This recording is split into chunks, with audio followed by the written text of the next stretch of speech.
మరి రకరకాలుగా మాట్లాడుతున్నారు. కాబట్టి ఇక్కడ నాయకులందరూ అర్థం చేసుకోవాలి.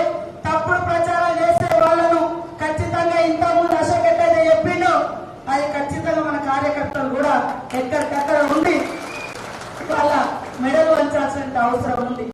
నేను మంత్రి తెల్లారి నుంచే చరిత్రలో 75 సంవత్సరాల చరిత్రలో మరి సమ్మక్క సారక్క జాతి బిడ్డలుగా ఫస్ట్ టైం ఒక మహిళకి ఇక్కడ ఆదివాసీ నుంచి మంత్రిగా అవకాశం వచ్చింది. కోయ జాతి నుంచి ఒక జనరల్ శాఖలకు మంత్రిగా వ్యవహరిస్తున్నా తట్టుకోలేకపోతున్నారు.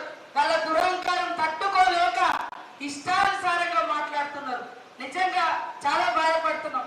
అరే ఇంత పని చేసి ప్రజలు ఉన్నా కూడా దుర్మార్గంగా ఈ యొక్క దురహంకారులు దుష్ప్రచారాలతోటి సంకలు గుద్దుకుంటున్నారు.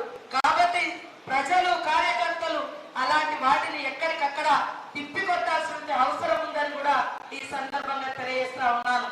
మల్లన్న విషయానికి వస్తే ఇక్కడ ఉన్నటువంటి వాళ్ళందరికీ ఒకటే, ఇంతకుముందు ఎన్నికలలో యూత్ ఉద్యోగులు నిరుద్యోగులు వాళ్ళ తల్లిదండ్రులను ఒప్పించి మెప్పించి కాంగ్రెస్ పార్టీకి ఓటేయించారు. కానీ ఓటేసినాక కూడా కాంగ్రెస్ పార్టీ ఇవాళ బడ్జెట్ చక్కగా లేకుండా మరి ఇచ్చినటువంటి ప్రతి హామీని నిలబెట్టుకుంటున్నాం. ఇవాళ వర్షం పడి మొలకలు వస్తే ధాన్యం కొట్టున్నాం. ఇవాళ మీరు పేపర్లలో చూడండి, టీఆర్ఎస్ బీజేపీ నాయకులు పోయి పరమాసింత ఎక్కడ సంచులలో మూటలు కట్టినాక పోయి మొలకలు వచ్చినాయి అంటున్నారు. అరే మొలకలు వచ్చినాయి కూడా మేము కొట్టున్నాం కదా.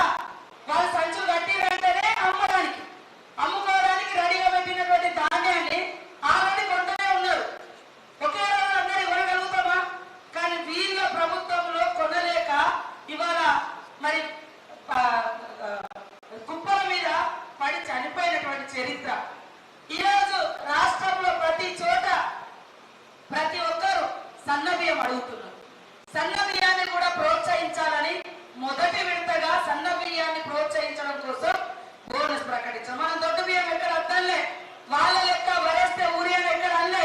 దుర్మార్గంగా దుష్ప్రచారాలు చేస్తారు. వాళ్ళు మనుషులు అయితేనేమో వాస్తవాల మీద మాట్లాడతారు. మనుషులు కాదు యంత్రాలు. ఇవాళ మనం దొడ్డు బియ్యం ఎక్కడ అల్లే కావద్దు అల్లే, దొడ్డు బియ్యానికి కూడా ఉంటుంది. కానీ ఇప్పుడు అవసరం.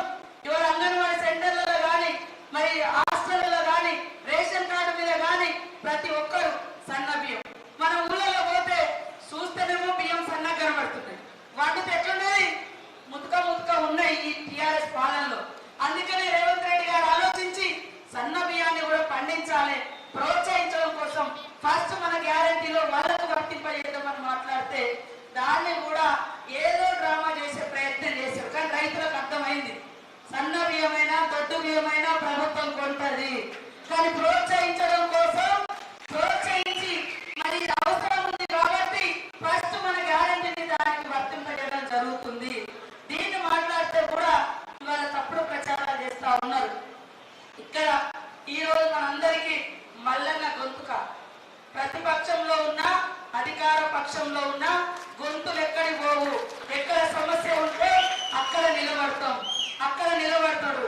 అది ఆ రోజు రోడ్డు మీదకి వస్తే ఈ రోజు మరి సెక్రటేరియట్ లో పోతాడు, అసెంబ్లీలో మాట్లాడతాడు, కౌన్సిల్ లో మాట్లాడతాడు.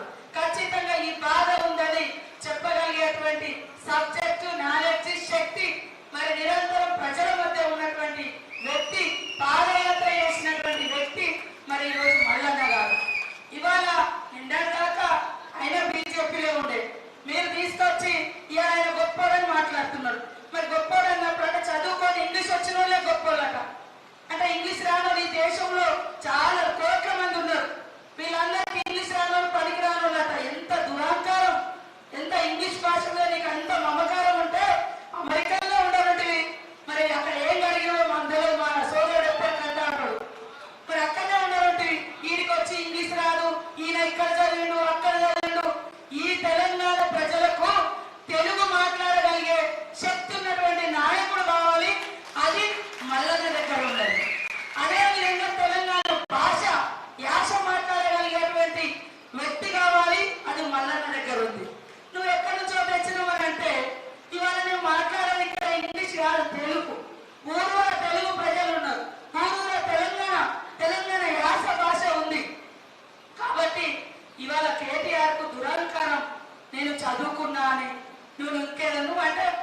కాబట్టి ఇక్కడ ఓటర్లు అదే విధంగా ఓటర్లుగా ఉన్నటువంటి మీరు మీ కొడుకులు బిడ్డలు ఎవరైతే ఉన్నారో మీరు వాళ్ళందరికీ మీ లిస్టు మీకు ఇస్తాం. ఈరోజు మండలాల వారీగా గ్రామాల వారీగా ఈ మీటింగ్ అయిపోయినాక కూడా ఒక 10 నిమిషాలు మండలాల వారీగా గ్రౌండ్ టేబుల్ పెట్టుకుందాం.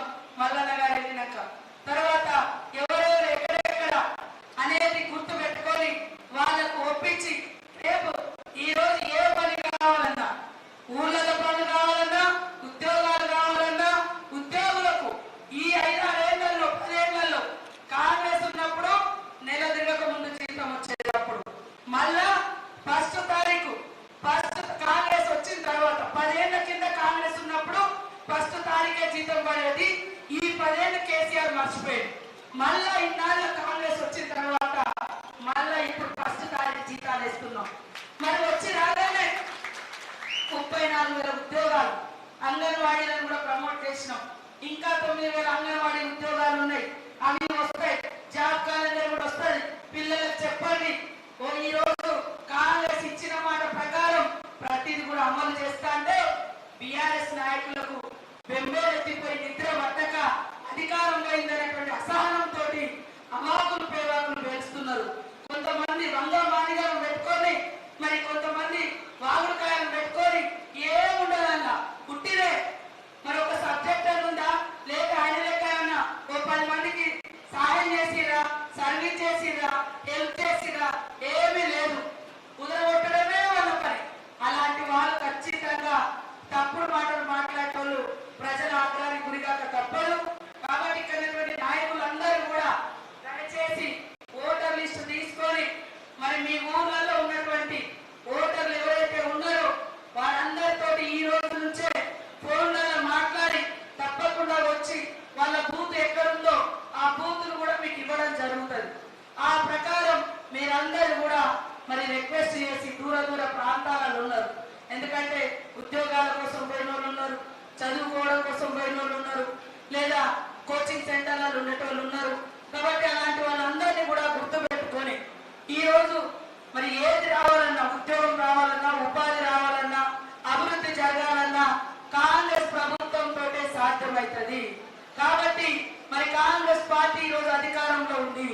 ప్రశ్నించే గొంతులతో పాటు ప్రభుత్వంతో మాట్లాడగలిగేటువంటి శక్తి, రేవంత్ రెడ్డి గారిని ఒప్పించి మెప్పించగలిగేటువంటి శక్తి మరి మల్లన్నకు ఉంది. కాబట్టి నిరుద్యోగుల సమస్యలు కానీ ఉద్యోగుల సమస్యలు కానీ తప్పకుండా పరిష్కరిస్తాం. ఏది కూడా పెండింగ్ పెట్టాం. ఆ విషయాన్ని మీరు కూడా గ్రాడ్యుయేట్స్ కు ఓటున్నటువంటి వాళ్ళకు అర్థం చేయించి ఓట్ వేయించాలని కోరుకుంటా ఉన్నాం. 27వ తారీఖు నాడు ఒక అంటే ఇంతకు ముందు లెక్క ఈవీఎంలు ఉండవు, డబ్బాలు ఉండవు. మరి పేపర్ ఉంటుంది.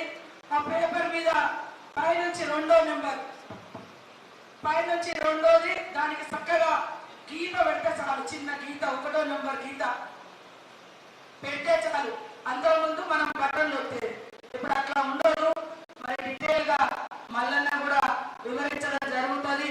దయచేసి ప్రతి ఒక్క నాయకుడు, ప్రతి ఒక్క యువకుడు, ప్రతి ఒక్క తల్లి తండ్రి మీ పిల్లలకు అర్థం చేయించి ఖచ్చితంగా మల్లన్న ఇప్పటికి 3వసారి పాపం, ఈసారి 3వసారి ఖచ్చితంగా భారీ మెజార్టీ తోటి మరి కౌన్సిల్లో ఎమ్మెల్సీ ఉండే విధంగా అందరూ కష్టపడాలని పేరు పేరున కోరుకుంటూ అందరికీ నమస్కారాలు, ధన్యవాదాలు. మరి తెలియజేస్తూ కాంగ్రెస్. ఇప్పుడు